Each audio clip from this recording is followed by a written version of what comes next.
5 years. Enoch walked with God. Then he was no more because God took him away. He did not die. Oh, did Enoch die? No. What happened to Enoch? God took him away. So this is a lesson to us that when you walk with God, you'll know, God can take you away.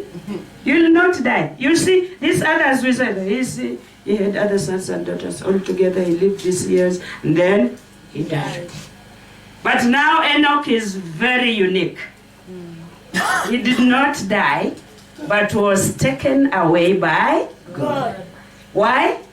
Because he had walked with God 300 years. Hapo mimi ndio nilisoma nikapata lesson. Kumbe ni vizuri kutembea na Mungu. Amen. Ni vizuri kutembea na Mungu. Iwe mazuri, iwe mabaya, iwe namna gani, wewe katalia Mungu. Wende ikawa unaweza pendeza Mungu akuchukue kama Enoch. Alinipendeza hapa sana. Okay, let's continue. Now, Methuselah lived 187 years and was father to Lamech. Methuselah lived 187 years and was father to Lamech. He lived 782 years and had also other sons and daughters. Altogether, he lived 969 years and died. You see, from Enoch, people have started dying again. Are you getting something? Yes. Good. So let's start from Adam, the lineage. Adam, Seth, Enosh, Jared, Enoch, Methuselah, Lamech. Good. Now, Lamech had lived 182 years and had a son whom he named Noah. Lamech had lived 182 years and had a son whom he named Noah. Now, there's another uniqueness about Noah, Lamech and Noah. So if you are asked, who was the father of Noah? Very good. The father of Noah was Lamech. So, Lamech had lived 182 years and had a son whom he named Noah, and said, who was Lamech's son? Noah. Then Lamech said that this Noah is saying very unique words about Noah. Yeah. And he said, he will comfort us in the labor and painful toil of our hands, caused by the ground the Lord has cast. Unaona uniqueness hapo? There's something unique about Enoch and Lamech and Noah. I repeat, Lamech had lived 182 years and had a son whom he named Noah, and said, these were the words, he will comfort us in the labor and painful toil of our hands, caused by the ground the Lord has cast. Pastor, kumbe the Lord cast the ground. Yes. Wow. Tunatakana tuwe na bidii ya kuja kanisani na kumtafuta Mungu. After Noah was born, Lamech lived 595 years. The father to Noah lived 595 years and had other sons and daughters. All together, Lamech lived 777 years and died. So Lamech also died. But he said something about Noah. He said something about Noah. Now, in that history, have you known what Noah ever did? What did Noah do? Hey. Unaona sasa maneno ya Noah vile inaendelea. Kumbe baba alinena. Hey, it's a teaching, eh? We need to be careful with our parents, eh? Because what they say matters, eh? And you know, parents, we have the biological parents and we have spiritual parents. Kumbe hapa tunajifunza jambo. Tuwe waangalifu kwa maisha yetu tunapotembea na Mungu. Sawa. So all together, Lamech lived 777 years and died. After Noah was 500 years now, he became the father of 3. Sasa hiyo nataka watoto waniambie. Noah was a father to? Yes. Very good. Noah was a father now to Shem, Ham, and Japheth. Everybody say Shem, Ham, and Japheth.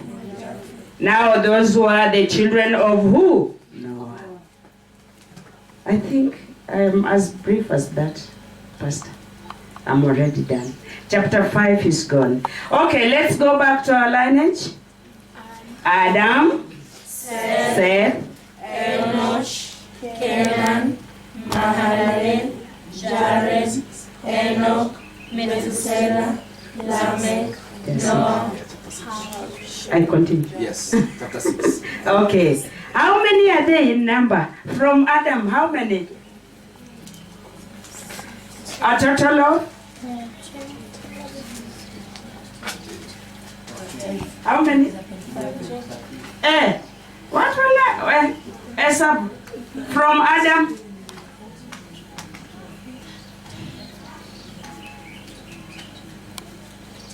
Na hiyo strategy uanguke any day you are brought an exam about Noah, about Lamech, about all those people. You are supposed to get it right. So, how many now? 5? 13. They are 13, eh? Yes. Very good. Clap for yourselves. So we move on. Pastor would like us to study 6? Yeah. Chapter 6. Chapter 6. So this one, I think you'll bear with me. I just read and we continue, isn't it? Okay. Now, chapter 6. Now, we've talked about Noah, who had how many sons? 1. Shem, Ham, Japheth. Ukianguka nikikupata umeanguka na chapa. Okay, chapter 6 now is talking about the flood. Everybody say the flood. The flood. The flood. Now it says this. Now, you know who is associated with the flood now?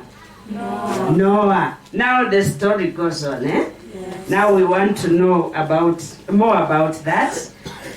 When men began to increase in number on the earth, and daughters were born to them, the sons of God saw that the daughters of men were beautiful, Yes. and they married any of them they chose. Then the Lord said, my spirit will not contend with man forever, for he is mortal. His days will be 120 years. Man, eh? You remember we talked about man? God created, in the beginning he created male and female. And then he called them man. It doesn't matter now in this case whether you are female or male. Then we are being told they now had beautiful daughters. and they would marry any of them. Yes. Hey, okay. Kumbe maneno pia iko kwa Biblia. Aya, pigie Mungu makofi, aliumba watu smart. You remember we said he created male and female and blessed them. So that beauty is a blessing, eh? Amen.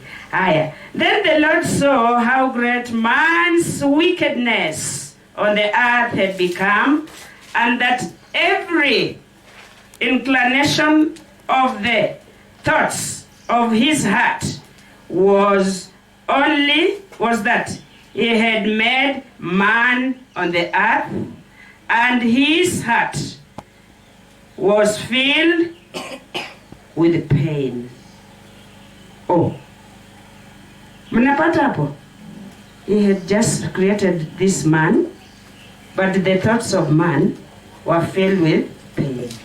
Unakumbuka, who was this who said special about his son, that he was coming to comfort us in the labor and painful?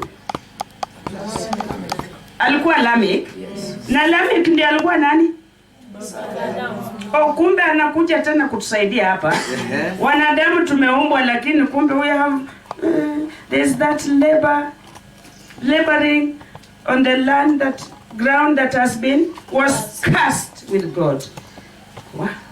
Oh, God got annoyed with the first man and said, alisemaje? Alikasirika na the first man, Eve, and akasemaje? The man will toil. Atoe nini? Jasho. And the woman? Okay, then in this lineage, tuna ule anakuja kuwa comforter. Okay. Then, the Lord was grieved that he had made man on the earth, and his heart was filled with pain. So the Lord said, I will wipe mankind, whom I have created, from the face of the earth, men and animals and creatures that move along the ground, and birds of the air, for I am grieved that I have made them. But Noah found favor in the eyes of the Lord. Mungu alikasirika with the man, grieved. Yani Mungu pia alihuzunika ndani mwake. Ati niliumba, I created the man, the animals, the birds, and he felt like sweeping them away. Kumbe Mungu alikasirika vibaya. That is why we were told about this one, Noah being a comforter in the labor and painful experiences of man. Kwa sababu Mungu alikuwa amekasirika. Unaona hapa sasa anasema, for I am grieved that I have made them. But Noah found favor in the eyes of the Lord. Unaona mambo ya baba hapo? He's getting favor from the Lord kwa sababu mdomo ya baba ilinena. In chapter 5. Mdomo ya baba iline. Sasa Noah ndio huyo anakuja kuokoa mankind. Kumbe hiyo maisha ya Ukristo tunahitaji kuwa waangalifu sana. We are normally not, Mungu atusaidie, si ndio? Tuwe very knowledgeable. Kwa sababu unaona maneno ya Lamek sasa, Noah ndio huyu anakuja kuokoa mankind. Sasa mimi kama ni mtoto, if God made me a child right now, huyo mzazi hata akifanya mimi ndio huyo hata akifanya hata na hakuna kidogo tu unasemaje kwa sababu umejua unatafuta ni Mungu atusaidie sana. Jana unasikia maneno baba sasa unatoka huko mbio baba unaniita So that you are blessed, like Noah now is coming to save mankind because of what the Father said. Alafu walikuota hapo chapter 5 mpaka nikasema and she said